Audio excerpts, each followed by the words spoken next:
레위기 26장 40절부터 41절 말씀을 한 절씩 교독하고 마지막 절은 같이 읽도록 하겠습니다.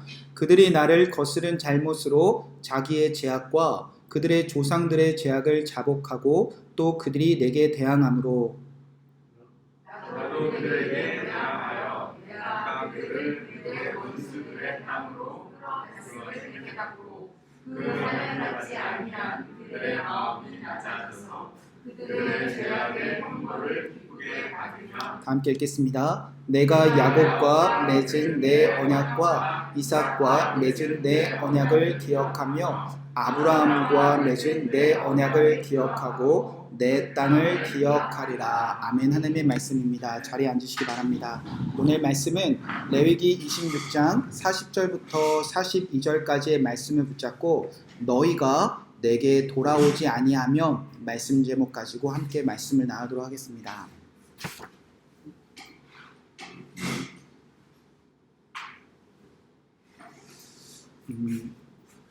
네. 레위기 말씀은 어렵게 느끼는 분들이 많이 있는데요. 실제로 유대인들은 우리 아이들이 글을 읽기만 하면 가장 먼저 우리 자녀들에게 읽히는 책이 이 레위기 책이라고 합니다. 왜냐하면 이 레위기에는 이 하나님의 언약이 그리고 하나님의 언약대로 우리가 실제로 이 땅에서 어떻게 살아가야 되는지 하나님의 규례와 법도와 율법이 자세하게 적혀져 있다는 겁니다. 이 말씀만 지키면 이 땅에서 하나님의 나라 백성으로 살아갈 수 있는 방법이 있기 때문에 이스라엘 백성들은 우리가 하나님과 어떤 약속의 관계에 있는지, 그래서 우리가 어떻게 살아야 되는지 아이들이 글만 읽을 수 있으면 이 레위기 책을 읽게 한다는 겁니다. 뿐만 아니라 이 레위기에 기록된 말씀이 민수기에 가서 또 확장되어집니다. 지금은 시내 광야에서 레위기 말씀을 받았는데 이제 광야에서 성막을 치고 행진하면서 그들의 장소와 시간의 변경에 따라 이 레위기에 기록된 정신과 그 뜻이 확장되어지고 또 신명기 말씀에 보면 이 레위기의 말씀이 이제 이 사람들이 광야에서 살 것이 아니라 이제 실제로 하나님의 나라에 들어가 기업을 분배받기 때문에 그들의 또 시대와 환경에 맞춰서 이 레위기의 말씀은 계속 확장되어집니다. 그러니까 이 구약 중에서도 이 레위기는 우리가 꼭 깨달아야 되고 꼭 많이 읽어야 되는 말씀입니다. 이 레위기의 말씀은 이제 오늘날 여러분의 삶 가운데서 그 정신은 동일하게 확장되어진다는 겁니다. 자, 그리고 오늘 우리가 읽은 레위기 26장 말씀은 레위기의 결론입니다. 자, 레위기의 결론이 이제 26장에서 이렇게 시작됩니다.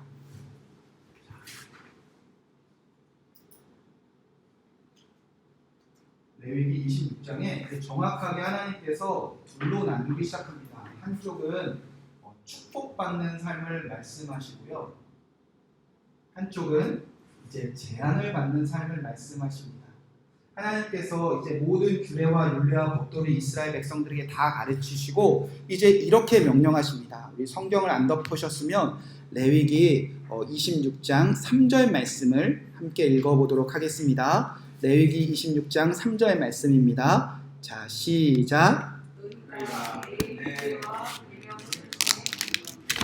네, 하나님께서 너희가 내 규례와 계명을 준행하면 그러면 어떻게 응답하시는가? 12절 말씀입니다. 레위기 26장 12절 말씀 함께 읽어보도록 하겠습니다. 자, 시작.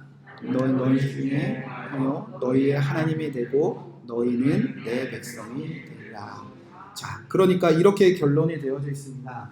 26장 1절에 보면 무엇을 준행하면? 규례와 계명을 준행하면. 자, 이게 3절이죠. 자, 그러면 결론이 어떻게 되는가? 12절 하나님이 어떻게 하신다고요? 내가 너희 중에 뭐하니? 행한다. 이렇게 기록되어 행하니. 자, 이 두 가지 단어가 똑같은 이제 히브리어로 할락이라는 단어가 씁니다. 걸어간다라는 뜻입니다. 그러니까 이스라엘 백성들이 하나님과 함께 걸어가는 방법은요, 규례와 계명을 지키는 것입니다. 우리가 예수님과 동행합니다. 예수님과 함께 살아갑니다. 사실은 이거는 감정적인 것도 아니고요, 어떤 신비한 일도 아니고요, 실제적인 일이고 오늘 우리 현실에 동일하게 이루어지는 일입니다. 우리가 하나님의 말씀을 따라 준행, 즉 걸어가면 하나님께서 이제 응답하시는데 내가 너희 중에 뭐하니? 행하니. 하나님도 걸어가신다는 겁니다. 그러니까 말씀 안에서 우리가 하나님께 걸어갈 때에 하나님도 우리와 함께 걸어가신다는 겁니다. 자, 그때 하나님께서 이 길을 잘 걸어가라고 주시는 게 무엇이냐? 바로 축복이라는 겁니다. 그러니까 아무거나 축복이라고 말하고 아무거나 재앙이라고 말할 수 없다는 겁니다. 하나님과 말씀에 순종하여 걸어갈 때 하나님께서 주시는 것이 축복이고요, 하나님의 말씀에 따라 걸어가지 않을 때 하나님께서 내리시는 것이 바로 재앙이라는 것입니다. 자, 그러면 하나님께서 저와 여러분이 하나님의 말씀을 따라 걷고, 그래서 하나님이 우리와 함께 걸을 때 우리에게 주시는 축복을 하나님께서 정확하게 레위기에서 보면은 세 가지로 말씀하십니다. 자, 그 첫 번째가 무엇인가? 자, 한번 살펴보도록 하겠습니다. 4절, 5절 말씀을 우리가 함께 읽도록 하겠습니다. 레위기 4절, 5절 말씀. 자, 시작. 내가 너희에게 따라 길을 주시니 나는 그 상급을 내고 밭에 나무는 열매를 맺으리라. 너희의 타작은 포도 딸 때까지 미치며 너희의 포도 싼 것은 파종할 때까지 미치리니 너희가 음식을 배부리 먹고 너희 땅에 안전히 거주하리라. 아멘. 하나님의 말씀입니다. 자, 이스라엘이라는 곳은요, 두 번을 출소합니다. 5월, 6월경에 이제 곡식, 보리나 밀을 출소하고요. 8월, 9월 되면 포도나무나 그런 열매들을, 여름 과일들을 출소하게 되어집니다. 그래서 이 나무 열매가 출소한 이 8, 9월이 지나고 10월, 11월이 되면 그때 비가 많이 내리는데, 여러분 많이 들어보신 것처럼 이때 내리는 비를 이른비라고 합니다. 그래서 이 겨울철에 이른비가 내려서 땅이 비옥해지면 그때 곡식에 씨를 뿌리게 되어집니다. 그리고 나서 이 곡식이 잘 자라도록, 이 열매들이 잘 자라도록 이제 늦은 비가 내리는데, 곡식이 자라도록 이제 비가 내리는데 그것을 이제 늦은 비라고 합니다. 그러니까 이스라엘은요, 곡식이나 나무 열매를 얻기 위해서 이 이른 비와 늦은 비가 정확하게 잘 내려야 이제 풍성함을 누릴 수 있다는 겁니다. 그런데 하나님께서 저 말씀을 따라 걷는 자들에게 하나님께서 함께 걸으시면서 철 따라 비를 너무나 정확하게 내리신다는 겁니다. 그래서 곡식과 열매들이 너무나 풍성해진다는 겁니다. 그런데 어떻게 풍성해진다고 했냐? 5절 말씀해 보니까 너희 타작은 포도 딸 때까지. 이게 무슨 뜻이냐면 곡식을 출소하는데 보통은요 6월절에서 시작해서 오순절 한 50일 정도면 이제 출수를 다 했다는 겁니다. 우리도 쌀을 출수할 때 길어야 몇 주일 출수하지 않겠습니까? 그런데 모든 그 땅에 팔레스타인에 사는 모든 사람들은 한 달 남짓해서 다 거둘 일들을 이제 시작해서 언제까지 곡식을 거두냐? 여름 과일 딸 때까지. 그러니까 이 곡식이 너무나 넘쳐나서 이 곡식을 따는 일이 포도 딸 때까지, 감람나무 열매 딸 때까지 너무나 많이 출수해도 끝이 없다는 겁니다. 과일도 마찬가지라는 거예요. 5절 말씀에 계속 읽어보면 너희는 포도 따는 것을 파종할 때까지. 과일 따봐야 한 달 따겠습니까? 그런데 이듬해가 지나서 곡식을 씨앗을 뿌릴 때까지 걷어도 끝이 없을 정도로 곡식과 열매가 가득하다는 겁니다. 그러니까 하나님의 말씀을 따라 걷고 하나님이 이 길을 같이 걸으면서 주시는 첫 번째 축복이 무엇이냐? 정확하게 비를 내려서 조금도 부족하지 않는 풍성함을 주신다는 겁니다.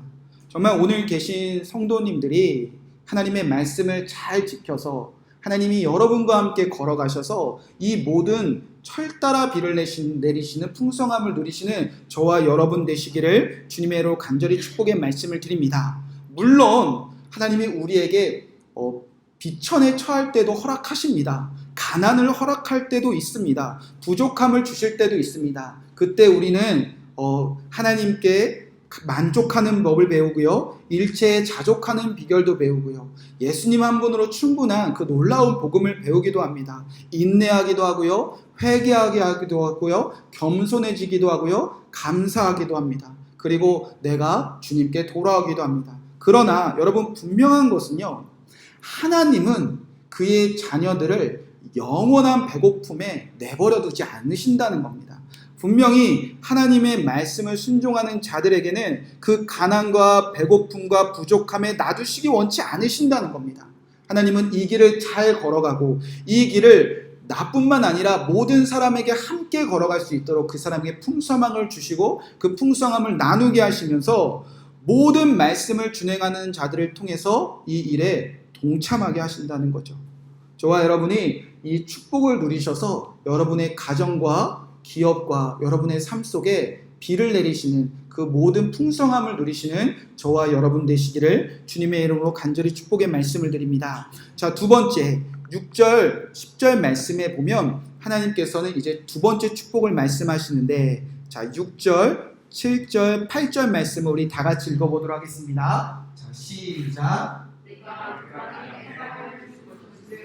너희가 너희를 할 자가 없을 것이며 내가 사나운 짐승을 그 땅에서 제할 것이요 차라리 너희를 향해 돌아가지 아니할 것이며 너희의 원수들을 쫓으리니 그들이 너희 앞에서 엎어질 것이라. 자, 여러분 아무리 하나님이 많이 주셔도요 이스라엘 백성은요 지금 두려워하며 살 수밖에 없습니다. 왜냐하면 이스라엘 백성들은 지금 나라가 온전히 세워지지 않았습니다. 주변에는요 강한 이방인들이 호시탐탐 이 하나님이 주신 축복을 빼앗으려고 했습니다. 지금도 전쟁이 있지만 그때는요 약하면 언제든지 쳐들어가서 그 나라의 모든 것들을 뺏는 것이 일반적인 일이었습니다. 자, 그래서 이스라엘 백성들이 혹여 하나님이 주신 축복을 누군가에게 빼앗길까 염려하고 두려워 살아갈 수도 있는데, 하나님께서 이 말씀을 따라 준행하는 자들, 이 말씀을 따라 하나님이 함께 걷는 자들은 이제 평화를 주신다는 겁니다. 어떤 평화냐? 자, 보니까 6절 말씀에 내가 그 땅에 평화를 줄 것인데 너희가 누울 때에 두려워할 자가 없을 것이며, 이제 두 다리 쭉 뻗고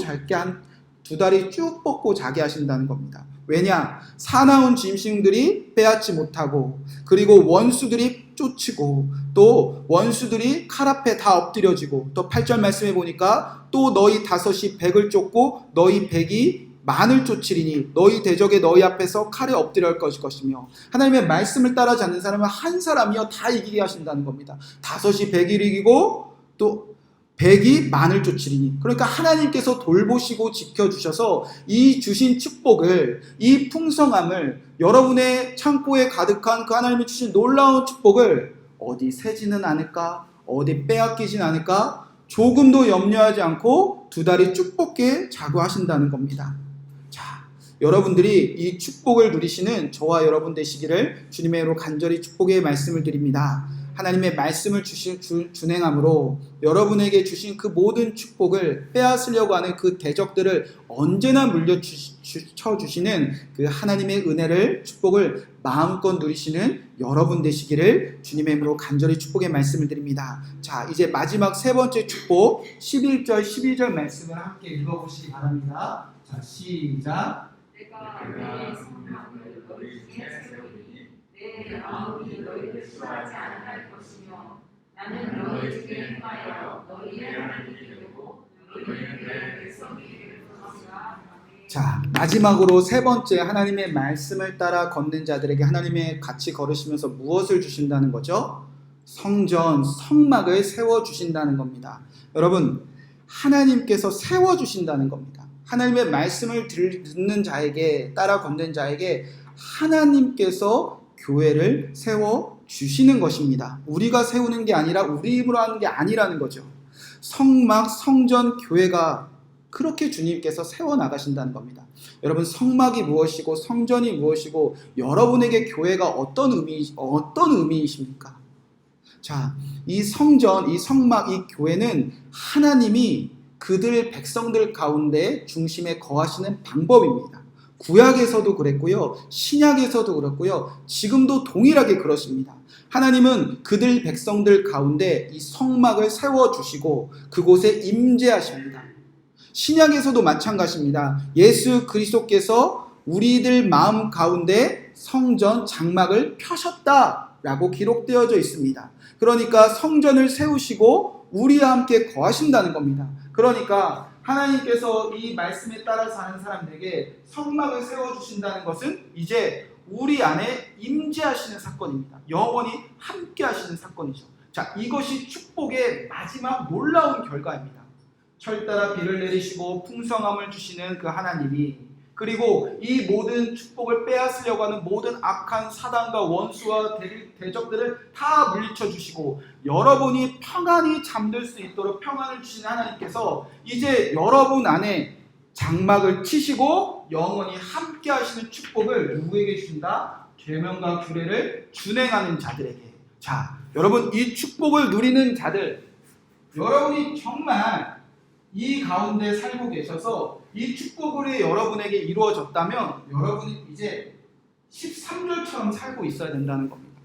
자, 여러분의 삶과 한번 비교해 보시기 바랍니다. 나는 정말 하나님의 말씀을 따라 하나님과 동행하며 나는 축복을 누리는 사람인가? 자, 13절 말씀 다 함께 읽어보도록 하겠습니다. 자, 시작. 나는 너희를 내 땅에서 인도하여 그들에게 전된 것을 면하게 한 너희의 하나님 여호와이니라.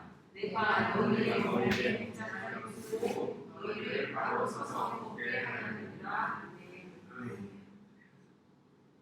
하나님께서 우리와 함께 하시면 우리가 어떻게 걷는다고요? 바로 서서 걷게 하신다는 겁니다. 이 바로 서서 걷다라는 뜻은 당당하다, 그리고 자신감을 가졌다, 존귀하다, 이런 뜻입니다. 이전에 이스라엘 백성들은요, 허리 굽히고 살았거든요. 왜 그랬죠? 종이었어요. 애굽 땅에서 죽어라고 열심히 일하며 살면서도요, 철다라비 풍성함 없었고요, 애굽 사람에게 다 뺏겼어요. 그들과 함께 하신 하나님 어디 있나 그들은 두려워하며 성전 성막을 찾아볼 수가 없었다는 겁니다. 이 사람들은 바로 앞에서 마치 멍해진 사람처럼 허리 굽히며 자신이 얼마나 당당한 하나님의 백성인지, 나는 얼마나 존귀한 하나님의 백성인지 정체성 다 잃어버리고 하나님의 백성인 거를 부끄럽게 여기며 살았다는 겁니다. 그런데 하나님께서 어떻게 하신다는 거죠? 애굽 땅에서 인도하여 종된 것을 명하게 하사 너희의 하나님이 너희의 멍에의 빗장을 부수신다는 겁니다. 우리를 세상 사람들에게 무릎 꿇게 만들고 세상 사람에게 주눅 들게 만들고 세상 사람 앞에서 털이 한번 당당히 펴지 못하고 나 하나님 믿고 나 예수님 믿고 나 교회 다닌다 떳떳하게 자랑할 수 있었던 그 모든 시절들을 회복시켜 주신다는 겁니다. 여러분, 하나님 믿는 거 자랑스러우십니까? 여러분, 예수님 말씀에 준행하려고 하는 저 삶이 자랑스러우십니까? 나는 예수님 믿고 이렇게 행복하다고 자랑스럽게 살고 계십니까? 여러분, 요즘 때처럼 주일날 교회 가는 것이 이렇게 망설여질 때가 있습니까?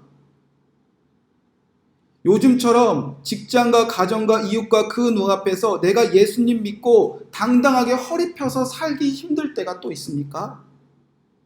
그런데 정말 예수님의 말씀에 따라 함께 걸어가면요, 당당하다는 거예요. 주눅 들지 않는다는 거예요. 직장에서도, 이웃들 앞에서도, 믿지 않는 사람들 앞에서도, 교회 앞에서도, 누군가 어느 곳에 누구 앞에 갖다 놔도 세상의 모든 것을 다 가진 사람, 어떤 권력자, 어떤 내가 가졌을 때 나와 비교될 수 있는 그 모든 것을 다 가진 자 앞에서도 당당하게 바로 서서 걷는다는 거예요.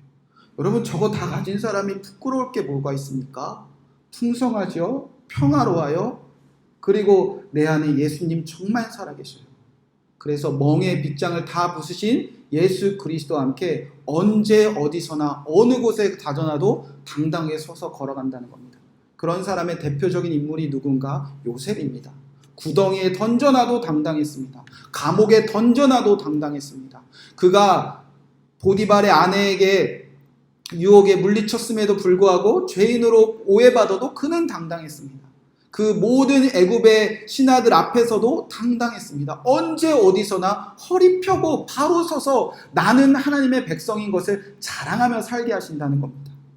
자, 이 모든 축복을 누리시는 저와 여러분 되시기를 주님의 이름으로 간절히 축복의 말씀을 드립니다. 자, 결론적으로 하나님께서 이 축복을 주시는 모든 이유는 무엇인가? 바로 이 말씀대로 준행, 이 걸어가는 삶으로 살아가게 하는 하나님의 축복입니다. 아, 너 잘 걷고 있다. 너 앞으로도 잘 걷자. 너 당당하게 서서 걷자. 주눅 들지 마라. 그 사람 때문에, 그 환경 때문에, 그 시간들 때문에, 그 상처들 때문에 염려하지 마라. 나랑 같이 걷자. 하나님의 말씀대로 준행하라고 하나님께서 계속 축복으로 도우시고 응원하시고 끌고 가신다는 겁니다. 자, 그러면 반대로 자, 이제 재앙도 있다는 겁니다. 재앙도. 자, 재앙은 하나님께서 언제 내리시는가? 자, 14절, 15절 말씀을 함께 읽어보도록 하겠습니다. 자, 시작. 그러나 너희가 내게 청종하지 아니하여 내 법을 사랑하지 않으며 내 규례를 멸시하며 마음에 내 법을 싫어하며 내 모든 계명을 준행하지 아니하며 내 언약을 배반할진대. 자, 하나님께서 말씀을 하셨는데 말씀을 청종하지 아니하며 듣지 않는다는 겁니다. 그 다음에 뭐 한다고 기록되어 있죠? 준행하지 아니하며 그 다음에 멸시하고 그 다음에 싫어해서 그 다음에 준행하지 아니해서 어디까지? 배반하기까지. 여러분, 그래서 말씀 듣는 게 중요합니다. 이거 이게 듣는다는 것은요, 말씀을 자주 들으시기 바랍니다. 그냥 우리가 일주일에 한 번 귀한 시간 내서 왔잖아요. 그러니까 피곤하시지만 그래도 말씀을 잘 듣는 것부터 시작된다는 겁니다. 듣기 시작하면요 준행이 되는데 안 들으니까 준행하기 싫다는 거예요. 멸시는 마음에 두기 싫어한다는 뜻입니다. 마음이 없으니까 이제 말씀대로 살기가 싫어요. 그래서 하나님께서 구원하신 모든 백성들에게 출애굽기부터 레위기에 주신 그 말씀을 뭐하냐? 배반은 약속을 끊어버린다는 겁니다. 우리 스스로 약속을 끊기 시작한다는 겁니다. 자, 그러면 하나님께서 여기도 이렇게 하면 행하니까 하나님께서 26장 16절에 보면 하나님께서 너네 이렇게 하면 내가 어떻게 할 거다 응답하시기 시작하는데, 자 16절 말씀 읽어보도록 하겠습니다. 시작. 내가 이같이 너희에게 행하리니 곧 내가 너희에게 놀라운 재앙을 내려. 자, 여기까지. 내가 이같이 너희에게 뭐하리니? 행하리니. 자, 여기에서의 행하리는 여기에 할락과는 다른 단어가 쓰이는데 파카드라는 단어로 방문하다라는 뜻입니다. 자, 여기는 같은 할락이에요. 그러니까 같이 걷는다는 거죠. 그런데 여기는 방문하다라는 겁니다. 자, 의미가 완전히 다르죠. 그러니까 제가 저희 아내랑 같이 걷는 게 있다면 이제 아내랑 헤어져 살아요. 그래서 아내가 어느 날 방문하는 느낌이라는 겁니다. 하나님과 같이 걷지 않으니까 하나님께 멀리서 마치 찾아오는 거예요. 근데 하나님께서 그냥 찾아오시는 것이 아니라 뭘 들고 찾아오신다는 거죠? 재앙을 들고 찾아오신다는 거예요. 여러분, 이게 무서운 겁니다. 그냥 오시는 것이 아니라 재앙을 가지고 찾아오신다는 겁니다. 하나님께서 몇 가지 재앙을 말씀하시는가? 자, 5가지의 재앙을 말씀하십니다. 하나하나 살펴보도록 하겠습니다. 자, 첫 번째 16절부터 17절 말씀을 함께 읽어보도록 하겠습니다. 자, 시작. 내가 너희에게 행하리니 곧 내가 너희에게 놀라운 재앙을 내려 해변과 열병으로 눈이 어둡고 생명이 쇠하게 할 것이요 너희가 활동한 것을 못 때리니 너희의 대적이 그것을 먹을 것이며 내가 너희를 치니 너희가 너희 죄를 짜게 할 것이요 너희를 다스릴 것이며 너희는 쫓는 자가 없어서 도망하리라. 아멘. 첫 번째 재앙은요, 질병과 대적에게 패하기 시작한다는 겁니다. 이건 어떤 의미냐면 주신 것을 하나님이 걷어가시는 의미입니다. 질병이 나니까 몸이 아프니까 못 누리는 거고요. 이미 주신 것을 하나님께서 이제 대적에게 빼앗아 가게 하신다는 겁니다. 자, 그래서 어떻게 사느냐? 내가 너희를 치리니 너희가 너희에게 대적에 패할 것이요 너희를 미워하는 자가 너희를 다스릴 것이며 너희는 쫓는 자가 없어도 도망하리라. 여러분 두 다리 쭉 뻗고 잘 수 있겠습니까? 이제 못 자는 거예요. 맨날 뺏어가요. 맨날 뭔가 얻은 것 같은데 열심히 일한 것 같은데 무언가 채워놓은 것 같은데 뒤돌아보면 누가 다 뺏어갔다는 겁니다. 여러분 그래서 이제 쫓는 자가 없어도 도망치듯 산다는 겁니다. 여러분 현대인들이 요즘 이렇게 살지 않습니까? 눈을 뜨자마자 잠든 순간까지 어른아이나 아이들이나 뭐 나이가 적으나 많으나 죽을 때까지 무엇에 쫓기듯이 정말 도망치며 살아갑니다. 알 수 없는 두려움에 빠져 살아간다는 거죠. 이유가 무엇이죠? 하나님께서 질병을 주시고 하나님께서 대적에게 다 빼앗게 하셔서 불안해하며 산다는 겁니다. 자, 그렇게 하나님의 말씀을 준행하지 않는 자들에게 하나님께서 첫 번째 내리시는 재앙은 질병과 대적에게 패하는 질병들을 내리신다는 겁니다. 자, 두 번째 18절부터 20절 말씀. 18절부터 20절 말씀 읽어보도록 하겠습니다. 자, 시작. 만일 너희가 거기까지 이르러도 내게 충성하지 아니하면 너희의 죄로 말미암아 내가 너희를 7배나 더 징벌하리라. 내가 너희의 세력으로 말미암은 공간에 걷고 너희의 하늘을 철거하게 하며 너희 땅을 녹아가게 하리니 너희의 수고가 헛될지라 땅은 그 산물을 내지 아니하고 땅의 나무는 그 열매를 맺지 아니하리라. 아멘. 두 번째 재앙은요, 이 땅에 가뭄이 시작된다는 겁니다. 주신 것을 빼앗는 것이 끝나는 것이라 이제 축복과 반대로요, 철 따라 비를 내려서 풍성하게 하시는데 이제 가뭄이 시작된다는 겁니다. 하늘이 뭐와 같다는 거죠? 하늘이 철과 같게 하고 19절의 말씀에 보면 너희의 교만을 꺾고 너희의 하늘을 철과 같게 하고 너의 땅을 녹과 같게 하니 너희 수고가 헛될지라 땅은 그 산물을 내지 하고 땅의 나무는 그 열매를 맺지 아니라 축복과 정반대의 세상으로 바뀐다는 겁니다. 철 따라 비를 내리는 것이 철처럼 아무것도 내리지 않으니까 땅은 황폐해지고 땅에 가뭄이 들어서 파종을 해도 열매를 신어도 아무것도 거둘 수 없는 가뭄이 그 땅에 가득하다는 겁니다. 이유는 무엇이죠? 하나님의 말씀을 준행하지 않아서. 자, 세 번째, 하나님께서 어떤 재앙을 내리시는가? 21절부터 22절 말씀을 함께 읽어보도록 하겠습니다. 자, 시작.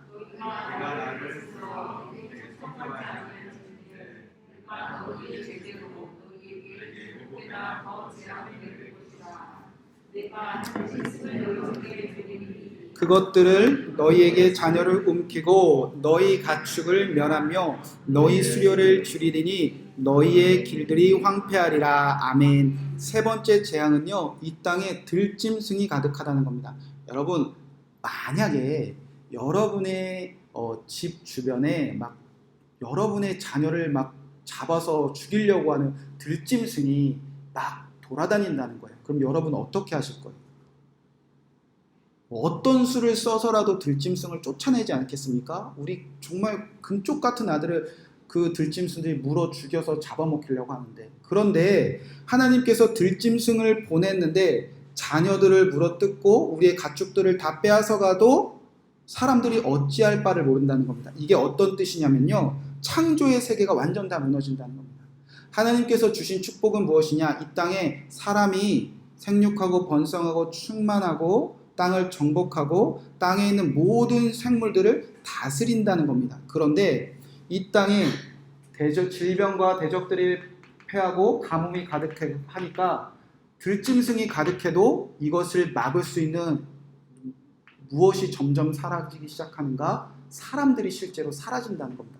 인구수가 실제로 줄어든다는 겁니다. 여러분, 들짐승이 자녀들을 물어뜯는데 사람들이 힘을 합쳐서 이 들짐승을 쫓아내지 못할 정도로 생육하고 번성하고 충만한 것과 너무나 다른 세상이 이 땅에 펼쳐진다는 겁니다.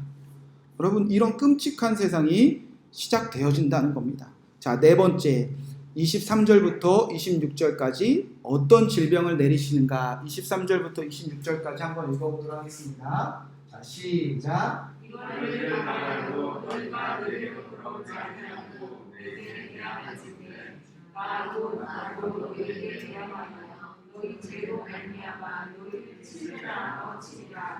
내가 칼을 너희에게 가져다가 너희가 못쓰게 할 것이며 너희가 성읍에 보일지라도 너희 중에 연병을 보내고 너희 애를 대적의 손에 넘길 것이며 내가 너희가 의뢰하는 양식을 끊을 때에 열 여인이 한 화덕에서 너희 떡을 구워 저울에 달아 주리니 너희가 먹어도 배부르지 아니하리라. 아멘. 네 번째 재앙은요, 바로 전염병과 기근입니다. 끝까지 이래도 안 돌아올래라고 물으셨는데 돌아오지 않을 때 하나님께서는 그의 백성들을 향하여 이 백성들은 나를 대적하는 백성들이구나. 그래서 하나님이 어떻게 하신다? 그럼 나도 너희를 대적하겠다. 너희가 나랑 싸우려고 하는구나. 나도 너희랑 싸우려고 하겠다. 그때 하나님께서 분노의 칼을 뽑으시고 이 땅에 내리시는 재앙이 무엇이냐? 전염병. 그리고 전염병으로 끝나는 것이 아니라 기근에 시달린다는 겁니다. 오늘 이 땅에 코로나뿐만 아니라 많은 전염병이 가득합니다. 온 세상을 덮고 있는 이 코로나라는 이 전염병이 어디서 시작되었는가? 자, 우리는 지금 눈에 불을 켜고 이 책임을 질 사람들을 찾기에 혈안이 가득합니다. 물론 정부에서 잘못한 일도 있겠죠. 중국에서 시작될 수도 있겠습니다. 또 신천지가 드러나기 시작했습니다. 그런데 정말 우리가 이때 심각하게 생각해야 될 것은 무엇이냐면 그리스도인들을 돌아볼 때라고 생각합니다. 하나님의 말씀대로라면 누구 때문이죠? 전염병이 가득한 건 하나님의 백성들 때문입니다. 여러분, 이건 정말 중요한 영적인 진리입니다. 하나님의 말씀이 순종하는 백성들이 사는 곳에는요, 전염병과 기근이 있을 수가 없다는 것이 하나님의 뜻입니다. 반대로 하나님의 말씀이 불순종하는 사람들이 가득할 때 하나님은 온 세상을 움직이셔라도 재앙을 내리신다는 겁니다. 하나님의 말씀대로 정말 우리가 준행하며 살았습니까? 지금 우리는 누구를 탓할 때가 아니라 우리 스스로를 돌아볼 때라는 겁니다. 하나님께서 전염병을 주시고 전염병으로 끝나는 것이 아니라 지금 많은 사람들이 직장을 잃어가고 있고요. 많은 기업들이 문을 닫고 있습니다.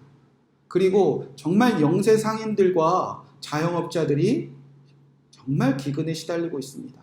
노숙자들이 모든 급식소가 문을 닫기 시작해서 밥 먹기도 힘든 시간들이 있습니다. 열 여인들이, 엄마들이 아무리 화덕에서 아이들을 먹이려고 해도 기근에 시달린다는 겁니다. 하나님은 누구 때문이라고 말씀하고 싶어 하신다는 거죠? 이 세상 사람들이 잘못돼서 지금 교회가 피해보는 게 아니라는 겁니다. 하나님의 백성들이 말씀에 순종하지 않을 때 하나님은 재앙을 가지고 찾아오신다는 겁니다. 자, 마지막 하나님께서는 어떤 재앙을 내리시는가? 자, 29절 말씀 읽어보도록 하겠습니다. 자, 시작. 너희가 아들의 살을 먹을 것이요 딸의 삭을 먹을 것이며. 여러분, 이런 끔찍한 날이 온다는 겁니다. 27절부터 쭉 읽어보면 몇 절까지죠? 39절. 자, 전쟁이 일어나고요. 그 다음에 성전이 파괴되고, 그래서 결국엔 포로가 된다는 건데, 첫 번째로 하나님께서 말씀하신 것이 전쟁이에요. 전쟁이 어떤 전쟁이 일어나냐? 29절. 너희가 아들의 살을 먹고 딸의 살을 먹으면, 부모가 아들 잡아먹을 부모가 있습니까? 부모가 딸 잡아먹을 부모가 있습니까? 자녀들은 부모 뜯어먹어도요, 부모는 안 그러지 않습니까? 그런데 전쟁이 얼마나 치열했던지 부모들이 자녀들을 잡아먹는 세상들이 온다는 겁니다. 실제로 이 말씀은 그대로 이스라엘 백성들에게 이루어졌습니다. 이스라엘 백성들이 하나님의 말씀을 듣지 않고 돌아오지 않으니까 전쟁을 경험하게 되고 전쟁 속에서 끔찍한 역사가 그대로 기록되어져 있는데, 열왕기사 6장 28절부터 쭉 읽어보면요, 열왕기 하 6장 28절 끝부분에 읽어보면 아람과 이스라엘의 전쟁이 일어났습니다. 그때 이스라엘이 아람 왕 벳하닷과 전쟁이 일어났는데, 그때 이스라엘 백성들이 이 성전에 갇히게 됩니다. 이 성읍에 갇히게 됩니다. 그때 모든 군대들이 이 에워쌀 때 이스라엘이 고립이 되어버립니다. 그래서 막 전쟁에 시달리고 갇힌 그 이스라엘 백성들과 모든 사람들이 신음하기 시작합니다. 그날 밤에 왕이 이렇게 성을 거닐고 있었습니다. 그런데 어떤 여인이, 어떤 엄마가 다급하게 뛰어와서 왕에게 막 도와달라고 따지는 이야기가 있습니다. 뭘 따지냐 들어보니까 왕에게 나 좀 살려달라고, 나 좀 도와달라고 왕에게 따집니다. 그래서 왕이 무슨 일이라고 물어보니까 이 엄마가 끔찍한 이야기를 하는 거예요. 어떤 이야기냐? 며칠 전에 옆집 아줌마가 우리 집에 찾아왔대요. 너무 배가 고프니까 오늘은 당신 아들 잡아먹고 내일은 우리 딸 잡아먹읍시다. 여러분, 실제로 이스라엘에 그런 일이 일어났다는 겁니다. 그래서 이 여인이 그래요, 오늘은 내 아들 잡아먹고 내일은 당신 딸 잡아먹읍시다, 이렇게 약속을 하고 그 아들을 실제로 잡아먹었어요. 그리고 나서 다음날 오늘은 네 집 자식 잡아먹읍시다 했더니 이 여인이 자식을 숨겼다는 겁니다. 그래서 왕에게 쫓아서 따졌다는 거예요. 왕이요, 나 좀 도와주세요. 오늘 우리 아들 잡아먹었는데 약속한 저 여인이 자기 자식을 내놓지 않습니다. 잡아먹게 도와주세요. 여러분, 실제로 하나님의 말씀은 그대로 이루어졌다는 겁니다. 자, 그렇게 전쟁 중에서 이렇게 끔찍한 일을 겪게 되어집니다. 그리고 결국 어떻게 되느냐? 30절, 32절, 32절, 33절에 보니까 성전이 이제 파괴되기 시작합니다. 30절부터 제가 읽어드리도록 하겠습니다. 여러분, 눈으로 읽으시기 바랍니다. 내가 너희의 산당을 헐며 너희의 분향단을 부수고 너희의 시체들을 부서진 우상들 위에 던지고 내 마음이 너를 싫어할 것이며 내가 너희의 성읍을 황폐하게 하고 너희의 성소를 황량하게 할 것이요 너희의 향기로운 냄새를 내가 흠향하지 아니하고 그 땅을 황무하게 하리니 거기 거주하는 너희의 원수들이 그것으로 말미암아 놀랄 것이며 내가 너희를 여러 민족 중에 흩을 것이요 내가 칼을 빼어 너희를 따르게 하리니 너희 땅이 황무하게 되며 너희의 성읍이 황폐하게 되리라. 아주 중요한 표현이 있는데 축복과 전혀 반대되는 표현이 있습니다. 축복에서는요, 하나님이 세워주신 성전인데 이 재앙 속에서는 이제 이 성전을 다 뭐라고 하시냐? 너희 성전이지 않느냐? 너희 것 아니냐? 너희 상당 아니냐? 네 거 아니냐? 네 거 아니냐? 네 거 아니냐? 하나님이 주신 성전을 다 누구 거로 바꿔버렸다는 거죠? 내 거, 우리 거, 나를 위한 성전. 하나님께서 그래서 이제 내가 세워주신 성전이 아니라 너희 성전 내가 다 부셔버릴게. 그렇게 성전과 성읍들을 다 파괴하시고 이제 그들을 어디로 끌려가게 하시냐? 여러 민족 중에 흩은다 포로가 되게 하신다는 겁니다. 여러분, 이 말씀 그대로 이스라엘 백성들에게 이루어졌습니까? 안 이루어졌습니까? 이루어졌죠. 정확하게. 그래도 말씀을 따르지 않는 이스라엘 백성, 예루살렘 성전이 무너지고 이스라엘은 아수르에 망하고 유다는 바벨론에 망하지 않았습니까? 여러분, 정말 신기한 거는요, 이 하나님의 말씀에 청종할 때는요, 아수르, 바벨론이라는 나라 이름을 찾아볼 수가 없습니다. 그들은요, 강한 나라가 아니었다는 거예요. 이스라엘 백성을 침범하고 이스라엘 백성을 포로로 끌려갈 그만큼 강성한 나라가 절대 아니었다는 거예요. 그런데 놀랍게도 이들이 불순종하기 시작하고 이런 일을 겪고도 죽게 돌아오지 않고 결국 자기네 성전을 나뉘자 갑자기 어디선가 아수르라 이름이 톡 튀어나와요. 갑자기 어디선가 바벨론 느부갓네살 이름이 톡 튀어나와요. 하나님은 그렇게 적들을 사용하셔서라도 하나님의 백성을 재앙을 내리신다는 겁니다. 여러분, 하나님의 말씀은 이 성경에서 그대로 이루어졌습니다. 자, 그리고 왜 하나님께서 전쟁을 나게 하셔서 성전을 결국 파괴하시고 왜 포로로 끌려가게 하시는가? 자, 이유가 무엇인지 여러분 잘 보시기 바랍니다. 33절, 34절, 35절입니다. 내가 너희를 여러 민족 중에 흩을 것이요 내가 칼을 빼어 너희를 따르게 하리니 너희의 땅이 황무하며 너희의 성읍이 당패되리라. 그리고 나서 34절 보니까 너희가 원수 땅에 살 동안 너희의 본토가 황무할 것이므로 땅이 무엇을 누릴 것이라? 안식을 누릴 것이라. 그때의 땅이 안식을 누리느니 너희가 그 땅에 거주하는 동안 너희가 안식할 때에 땅이 뭐하지 못했다? 쉬지 못했다. 그 땅이 황무할 동안에 쉬게 하리라. 포로로 끌려가서 하나님께서 무엇 하신다는 것이죠? 우리가 더럽힌 그 하나님의 땅, 하나님의 나라, 하나님의 성전, 그렇게 해서라도 안식하게 하신다는 겁니다. 여러분, 이게 무슨 뜻이냐면요, 우리가 그만큼 하나님의 성전에 모이고 예배하고 교회하고 하나님의 성전을 세운다고 했는데 우리는요, 우리의 죄악들로 말미암아 하나님의 성전과 하나님의 교회를 쉬지 못하게 했다는 겁니다. 더럽히고 있었다는 겁니다. 레위기에 보면 우리가 부지 중에 범한 죄가 하나님의 성전과 모든 공동체를 오염시킨다고 했는데 하루도 쉬지 못하고 이 불순종하는 사람들이 모여서 교회와 하나님의 나라를 황무하고 황폐하게 해서 한 번도 안식하지 못하게 하셨다는 거예요. 그래서 하나님께서 끄집어 내셔서라도 하나님의 나라와 하나님의 성전을 쉬게 하신다는 겁니다. 여러분, 지금 왜 교회마다 예배를 쉬어야 할까? 여러분, 정말 심각하게 고민해 볼 문제입니다. 수많은 이유가 있겠지요. 그리고 우리가 예배를 쉬어야 되는 수많은 목적들이 있겠죠. 그러나 심각하게 말씀에 따라 우리가 구별해 본다면 바로 우리 때문에 하나님의 성전들이 황폐해지진 않았나. 우리를 억지로라도 두려워하게 해서라도 모이지 못하게 해서 교회들이 쉬어야 될 만큼 교회 안에 죄악이 가득하지 않았나. 우리의 교회가 황폐해지지 않았나. 한국 교회가 그만큼 황폐해지지 않았나. 사랑하는 성도 여러분, 하나님의 말씀은요 하나도 오차가 없습니다. 태초부터 말씀하신 그대로 다 이루어졌고 하나님의 말씀을 준행하며 축복은 이스라엘 백성들에게 그대로 이루어졌고 하나님의 말씀에 따르지 않는 이스라엘 백성들에게 재앙도 그대로 이루어졌고 이 레위기는 민수기에서도 신명기에서도 신약에서도 그대로 그 정신이 이어지고 있다면 지금 저와 여러분이 살아가는 오늘 2020년에도 이 원리는 그대로 이어지고 있다는 겁니다. 자, 이제 결론입니다. 하나님이 축복을 내리시는 이유는 말씀을 준행하는 자리를 잘 걸어가라고. 그러면 하나님께서 재앙을 내리시는 이유도 똑같겠죠. 말씀을 무엇하는 자리로 준행하는 자리로 돌아오라는 명령입니다.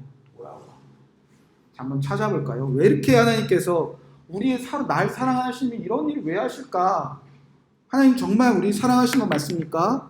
자, 14절 말씀 한번 읽어보도록 하겠습니다. 자, 시작. 그러나 14절 말씀. 자, 시작. 그러나 너희가 내게 청종하지 아니하여 이 모든 명령을 준행하지 아니하며. 그래서 재앙을 내리십니다. 18절 말씀 찾으셨죠? 한번 읽어보도록 하겠습니다. 자, 시작. 또 만일 너희가 그렇게까지 되어도 내게 청종하지 아니하며. 이래도 안 돌아올래? 이렇게 물으신다. 그렇게까지 되어도. 자, 23절 말씀. 자, 시작. 이런 일을 당하여도 너희가 내게 돌아오지 아니하고 내게 대항할 때. 이런 일을 당해도 왜 안 돌아오냐? 27절 말씀. 자, 시작. 너희가 이같이 될지라도 내게 청종하지 아니하고 내게 대항할 때. 그러니까 하나님은 재앙을 내리시는 일도 똑같은 일을 하는 거예요. 여기로 돌아오는 거예요. 계명을 준행하는 이 하나님과 함께 걷는 자리로 돌아오라. 이래도 안 돌아올래? 이래도 안 돌아올래? 이래도 안 돌아올래? 이래도 안 돌아올래? 이래도 안 돌아올래? 하나님은 지금 우리를 사랑하셔서 부지런히 징계하고 계시다는 거죠. 말씀을 준행하여 저와 여러분이 이 모든 축복을 원하며 이 세상에서 나 교회 다녀요. 나 주일에 예배 드리러 가요. 나는 신천지랑 달라요. 여러분 정말 신천지와 교회랑 똑같이 보죠. 근데 나는 우리 교회는 달라야 돼. 맞아, 교회는 다르지. 교회가 예배 드리는 건 다르지. 바로 서서 걷는 그 자리로 돌아오라고 주님께서는 끊임없이 돌아오라. 그렇게 말씀하신다는 겁니다. 자, 그러면 우리는 지금 무엇을 해야 하는가? 자, 40절, 41절 말씀. 자, 이 말씀이 오늘 우리가 기도할 제목인 줄 믿습니다. 오늘 우리의 읽은 본문인데 40절, 41절 말씀 함께 읽도록 하겠습니다. 자, 시작. 그들이 나를 거스른 잘못으로 자기의 죄악과 조상의 제목을 자박하고 또 그들이 대항함으로 나는 그들에게 대항하여 내가 그들의 원수의 땅으로 끌어갔음을 깨닫고 그 할례 받지 않은 그들의 마음이 낮아져서 그들의 죄악의 형벌을 기쁘게 받으면. 아멘. 자, 첫 번째로는요, 1번 자기의 죄악. 자기의 제약을 자복하라는 겁니다.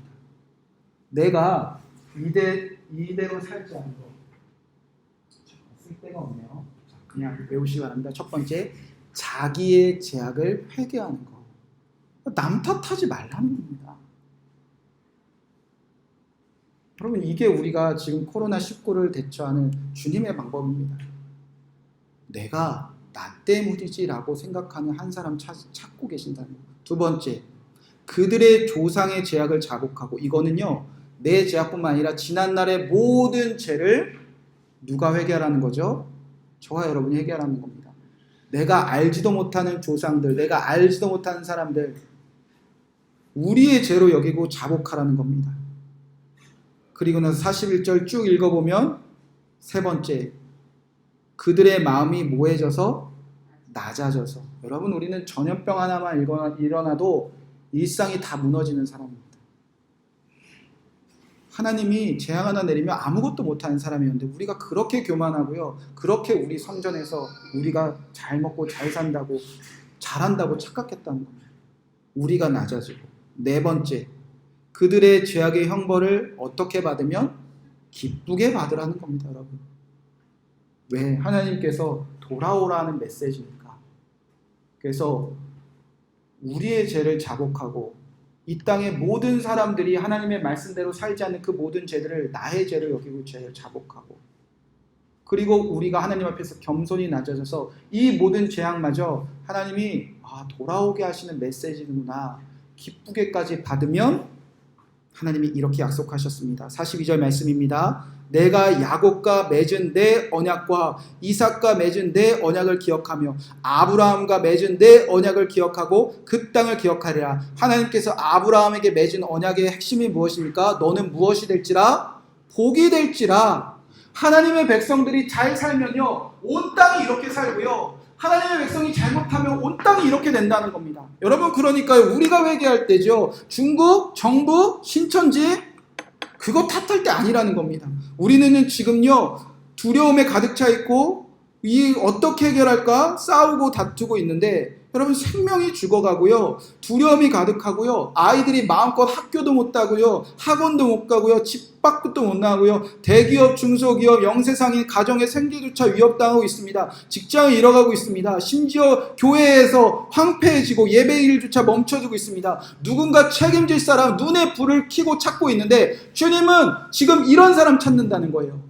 내 죄를 자복하고 모두의 죄를 내 죄로 여기고, 그리고 겸손히 낮아져서 이 재앙을 기쁘게 받고 주님께 돌아올 사람 찾으면 이 땅을 회복시키는 주님의 역사가 지금도 이루어지고 있다는 겁니다. 여러분, 그렇게 사신 분이 누구죠? 여러분 안에 계신 예수님이 아닙니까? 우리의 모든 죄를 너의 죄 네가 받으라 말씀하시지 않으시고 그 모든 죄를 자신의 죄로 여기시고 이 땅 모든 역사의 죄를 자기의 죄로 여기시고 그가 겸손히 낮아져서 그 모든 십자가의 형벌을 기쁘게 받으사 우리가 나음을 받아 저 모든 축복을 누리고 있는 그 예수 그리스도와 동행하는 우리가 오늘도 저 사람 때문이야, 신천지 때문이야, 중국 때문이야, 무능한 정부 탓이야, 그렇게 말할 필요가 없다는 겁니다. 주님이 원하시는 건 오늘 가정에서, 직장에서, 교회에서, 우리나라에서 이런 마음 가진 사람 한 사람 찾으시면 충분하다는 겁니다.